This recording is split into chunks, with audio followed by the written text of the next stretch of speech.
Hey everyone, this is Benny. I'm going to do a quick video. We're going to unbox the new purchase that you saw in the previous video. It's a Glock. Everybody's seen the Glocks, probably know what comes in them, but I don't think there's been that much attention to this particular firearm. There's a few out there. The reason why I chose this one over some other ones is that it is concealable. It's of a caliber that I enjoyed, and I have a thing for over the many years that I've been in the gun world. And they kind of came together. I always had one in the back of my mind, but I'd never really seen one in the wild, would be the phrase. So finally coming across one at the gun show, and it's the latest gen. With that, the news on Glock, as many of you might know, Glock is getting rid of and discontinuing a great deal of their firearms, caliber-wise and models. This gun just came out and was released just about exactly a little over a year ago. So it's already on the list to be cut. Now what that means, people are speculating, and I don't know for sure. But I thought I liked the looks of it from what I saw from SHOT Show videos. It suited my needs, because it is concealable. I like that aspect of it the most. It has all the new updates in the Glock Gen 5. And the caliber, goes with that Ruger LC carbine. So you get a handgun, you get a carbine. It's a good deal. Takes the same magazines. That's the other big deal. That kind of brings them together for me. So with that, we'll open her up here. Let you guys see. Zoom in all the things that come with it. Lock. The 3 back straps. Pretty slick. Pistol, 2 other magazines, the loader, brush, paperwork. So we'll set that aside for a second. I believe these are 3 10-round mags. See, the gun's not loaded, obviously it's brand new.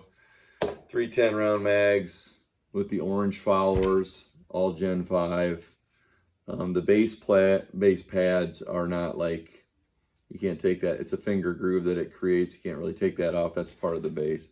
You can get a flush mount one that is holds 9 rounds, I believe. These are 10 though, so 3 of those, good deal. And then it's Gen 5. So many people already know all about the Gen 5s. I'm sure you get the front serrations, the beveled nose here, the newer barrel, a different trigger. It's supposed to be a better trigger, different stippling, and no finger grooves.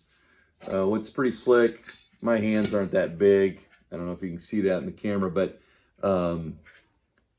basically 2 with the pinky drop, which is, I'm not a big fan of. But when you put the magazine in there, it gives you more purchase, so you can get all 3 of your lower digits on there.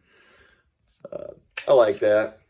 It's a nice feature. Of course, it comes with the stock sights, which has always been a complaint in the Glock world, and is definitely something that I look forward to changing. Be one of the things that I'll change. I am going to take this out in another video here soon, and I'm going to shoot it the way that it is, stock, and I'll give you my opinion on that. I'm pretty jazzed about that. I'm going to take it apart real quick. Trigger's not too bad, typical spongy take up there, and then a little bit of a wall. It's not bad. You get used to Glocks, I guess, and get used to anything. Reset's pretty decent for a Glock, I think, in my experience. That's not too bad. So let's see if I can take her apart here or not real quick. Spring, barrel, and yeah, so the firing pin plunger there it has these bevels on it, which I know is one of the upgrades that they talked about that's supposed to help with the trigger. I'd never seen that yet. I haven't owned a Gen 5. This is my first Gen 5 Glock, and I don't know what the finish is, to be honest with you. There's probably other people out there that are better experts on the different finishes that Glock has had, but it looks pretty nice. It's nice looking. Put her back together here. Slide the barrel in. More than likely, I'm going to replace this spring. These are plastic with the double spring deal. The great thing about Glocks is all the things that you can get for them. The market really exploded with that. I used to be really, really big into Glocks for their simplicity, their ease of repair, or adding or subtracting different things. I've always liked that. And I wish, you know, more manufacturers would do that. I think it is a trend. I think Beretta's doing a pretty good job. Smith & Wesson, a lot of manufacturers have gotten on board. It didn't always used to be like that before this golden era of Glocks and that we're living in with all the choices that we have in guns. So that's one thing that I do love to see. So I'm more than likely going to replace that recoil spring, the sights. I'll probably put some sort of bar in there for the trigger to drop that down a little bit. And one thing that I like to do is plug these, but I don't know if you can plug this model because it is a subcompact. I've never owned a subcompact, I don't think. The closest I would have got, I guess, I don't know, 19. I've shot them in a 23. I think this is a little bit smaller in length though. The other thing that's pretty slick is it'll take 21 mags. So now it's a little bit longer. And as you saw in the previous video, 20. And you can even get a 30 round mag in there. Looks kind of crazy, but they do work, they do fit. So we'll try them out at the range when we do it. Like I said, I tied this in with the other gun, and that was the main like for it, and being able to conceal it and to carry it. And I am going to upgrade it just because that's what I do to make it kind of my own. I wanted to show you guys the unboxing, what the gun was. Gen 5 Glock 30. It doesn't have the MOS cut. So getting thrown into the pile that they're going to get rid of, Glock says, it's kind of wild. I don't know what they're doing, if it's going to be a Gen 6 thing or if, oh, that's just kind of prattle banter in the gun world. But we'll see. Time will tell. I hope it shoots as well as I want it to. Like I said, we're going to follow it up with another video and shoot that. Another video that I was thinking about bringing, because we had some issues with the mags. I thought maybe possibly jamming that Ruger LC carbine up was, I'm going to clean the gun really, really well.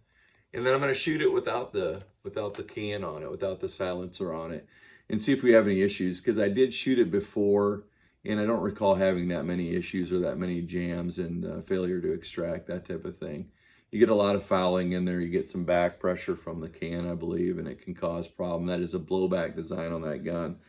This one is definitely not set up for a can or anything like that. I had no intentions of putting a can on this gun. But this is the one that I found at the gun show to kind of go with that one, the same caliber.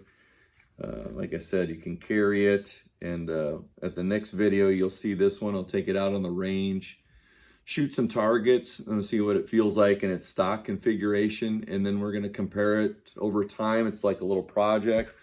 I'll show you the sights that I put on it, the different things that I put in it, and see if I think it changed anything in the dynamics of the gun. So with that, like I said, just a quick video to go over the gun show find. And make sure you like, subscribe, send comments, tell us what you think and don't think. And we'll see you again. Right, Penny? That's right, Benny.